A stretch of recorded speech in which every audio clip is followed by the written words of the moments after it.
sort of influence do you think the sort of pop business and the pop music has had on American youth? And that sort of thing? American youth? Yeah. I think we've shattered America as far as show business. The word show business doesn't mean much, I'm sure. You see, 10 years ago, you had Frankie Lane tour in England. It was a big thing, and when you've got, he was filling theatres and everything. When you've got sort of local boys doing it, it puts a much different light on the matter. It really is. And when it happens, it's happened the reverse thing over in America as well. We've gone over there as just ordinary people, really. You know, it's very strange. There is no longer, I don't think, there's a professional cult, but there's not a show business cult. There's still people that believe it, but I don't think that there is a thing. Barbra Streisand is probably the newest example of showbiz. And I don't think people, I think America swallow her for being showbiz. Americans love showbiz, but that she hasn't been the big thing here because she is too much of a showbiz thing, I think.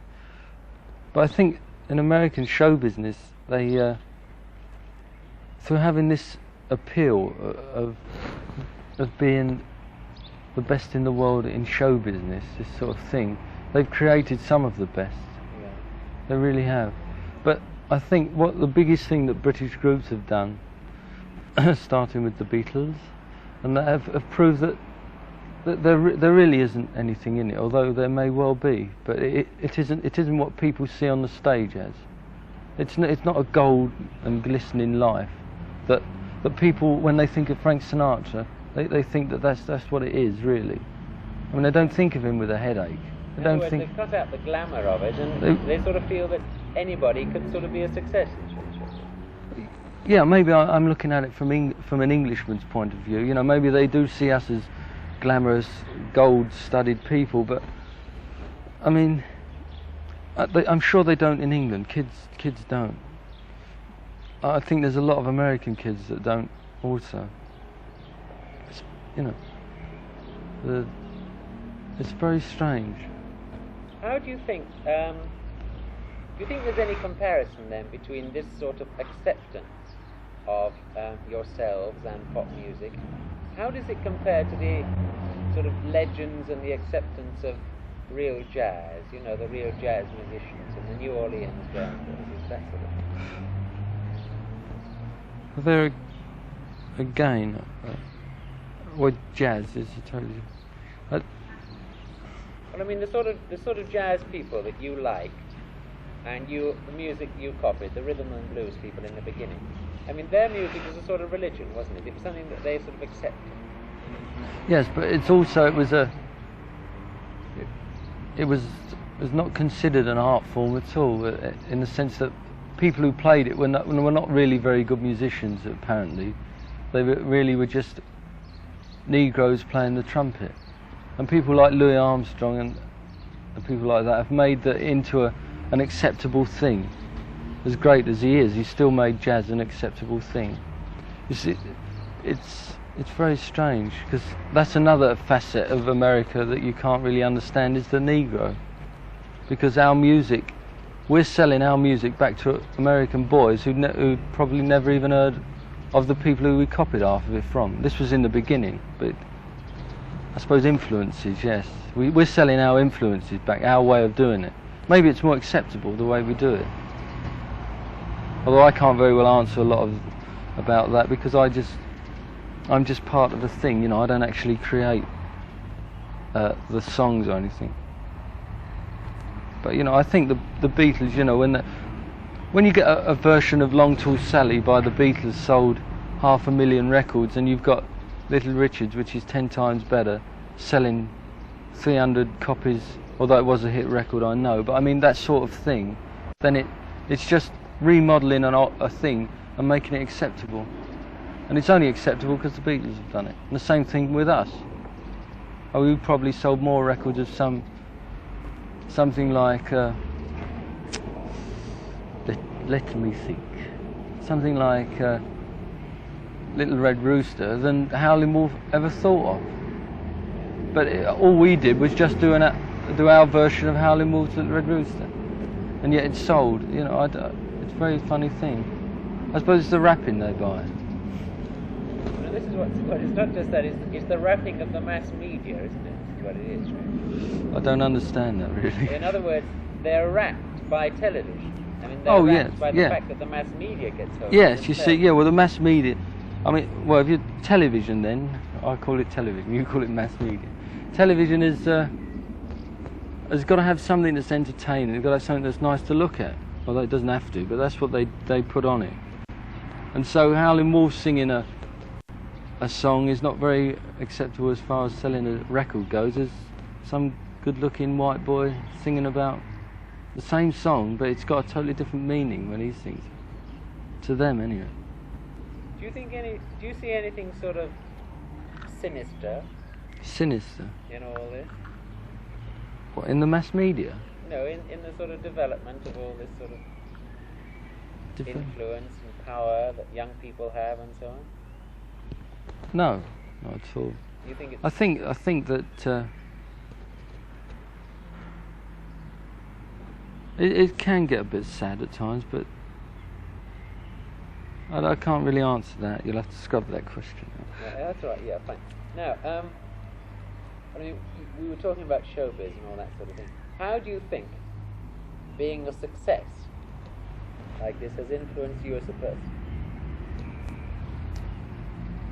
Well, I no longer think, unfortunately, about spending £5. That really is the only difference it's made to me. If something is £5 and I like it, I buy it.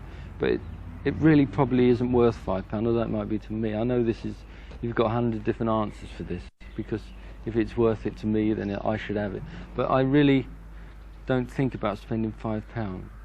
£100 I do, but not £5. Do you think it's changed your attitude to people? No, I think it's changed people's attitude to me. I don't think it's mine. I think that whereas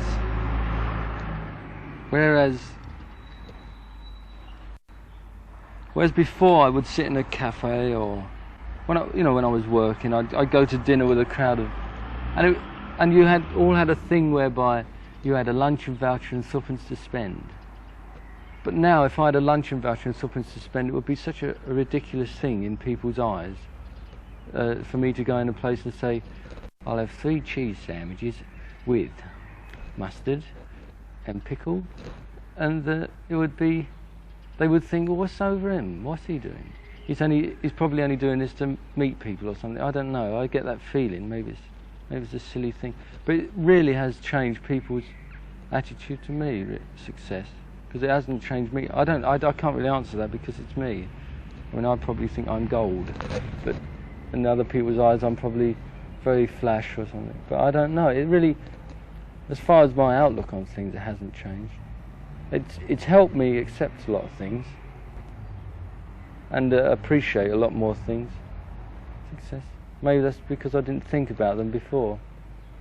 Yeah, success, really, the way I'm talking about is money, not adulation or anything, because I really don't consider that anything. No, but success and money, of course, enables one, as you said, to do things, meet people, have more power in various different ways and that sort of thing, and it does open one's eyes to... Yeah, well, this is it, you see. I mean, when I ring up for a taxi and someone says, we can't get round there for 4 hours, and you say, okay, all right, and he said, where was it from? And you say where you live. They say, oh, righto then, Mr. Watts, we'll see. And there'll be a taxi there within 30 minutes, where some bloke who's probably, but I suppose that it's nice in a way, because if you sit back, you can accept a hell of a lot, which is not a very nice thing to do, I don't think. But there again, it's not very nice to have people keep coming up to you saying, your record's still one, isn't it? I mean, it's sort of so ridiculous that you can't you just say yes. The film's run out, but go on, carry on. No, I think that it's just changed other people's opinion. That was a very good answer, actually. one always imagines the person sort of inside, sort of battling everything. It's true. That's the worst thing of it. People change their attitude to you. Yeah. You know, I went down to Tiles the other day. Oh, yeah. Filming in Tiles. Now you see, it's an extraordinary place because it belongs to the kids. You know, it's theirs, and they got their little streets. Have you been in there? No. They've got little streets down there, and they call it Tiles Street. And hey, that's good fun. They've got their own little street, Tiles Street, you know, and they've got their own shops, and the girls can have Where manicures is it? there. This is on Oxford Street. Who opened it? I don't know, some sort of guy, and he has pop groups there, and they pop groups play there. That's for the only reason I know. 78 hours at a time. You know, they just play 78 hours at a time. And the kids go in there, and they come from work, and they have a manicure for £50, and a face pack for £50, and they've got record shops, shoe shops, and everything, all in this sort of cavern place under the ground in Oxford Street. But there's nothing sort of, they just, you know, they're just there, they're happy. And, you know, they've got their own sort of thing. It's really a sort of religion, isn't it? Yeah. And it's really rather fantastic. Really doesn't last though. I wonder how long it all lasts. No, well it won't last long because as soon as the kids get old enough it won't last any time. No, but there'll be more kids. Yeah, and they create something completely new and ridiculous and people will say how outlandish. How can you have shoulder... What are they going to create next? What's going to be created next? I don't know, unless someone like... Unless a thing like... I don't know. I don't really know. What do you mean, clothes and things like that? Or you mean music or something? Music? I don't know, because unless a big thing happens like happened here 4 years ago, the groups became very popular and that it will just get very boring and the top groups will make hit records. It'll be just like it is now, I think. But not forever, but I mean, as long as they care to record, I suppose. How do you see your own music and your own group developing in the future? Develop? I don't know, I think it's getting better. Yeah? I mean, I used to, when Mick and Keith first, I mean, these are the people you should be talking to really about this because I don't, as I say, write. But when I first used to do Mick and Keith songs, they were just demonstration discs. And, you know, they weren't very good. They were sort of alright, but they're really very good now. The thing with Mick is Keith's very good, writes some very lovely tunes. And Mick tends to write very, very lyrics about things that happen every day, which is nice. Very immediate. Yeah, they may date very quickly, some of them, but they're very nice because they're all sort of about smoking more than 15 cigarettes a day because you'll catch cancer. And you see in 5 years' time when they've researched on cancer and let's hope they found a cure, then it will be all sort of very old hat, but it's rather like some of these Georgian chronicles where they criticise everything. That's what he's doing really. Yeah. He's just criticising things through songs. It's the only way. It's a slightly more interesting. It works sometimes. Sometimes you think, how did he put that word in? What the hell is that doing there? But it works most of the time. It tends to be nice. Like that thing about the mother's little helper. It's a very funny thing. It's a bit sinister, but it's very... And it's quite true, but the only thing is it works better in America than it does here. Cause, why? Well, it's a song... Well, not many people over here take pills like they do in America. There's nothing to be scared of, as people think. It's just one of... Actually, just comments on things, which is nice. It's more of a comment, isn't it? Yeah, which is a nice thing, you know. What about Paint It Black? What sort of comment? Paint It Black. Well, that's just another way of saying me girl's buggered off and I'm left on my own and I see the world black, which has been said umpteen million times. You know, I don't think that's particularly wild in its approach. It's just the words are pretty abstract. But other than that, it's quite a straightforward story. But some of them are quite involved, which is nice, you know. And I think they're just going to get more like commentaries, that's all, with the sound behind them. Which, I mean, this is what Bob Dylan's doing, really. Now, with his backing. About the sound behind, the word. How much do you think sex plays a part in What's that going to do with sound? your music? I don't know, because I'm really quite a bit naive about things like that. Because I don't really think of it. I should imagine, as far as Mick's concerned, a lot, because Mick is the frontal piece of what.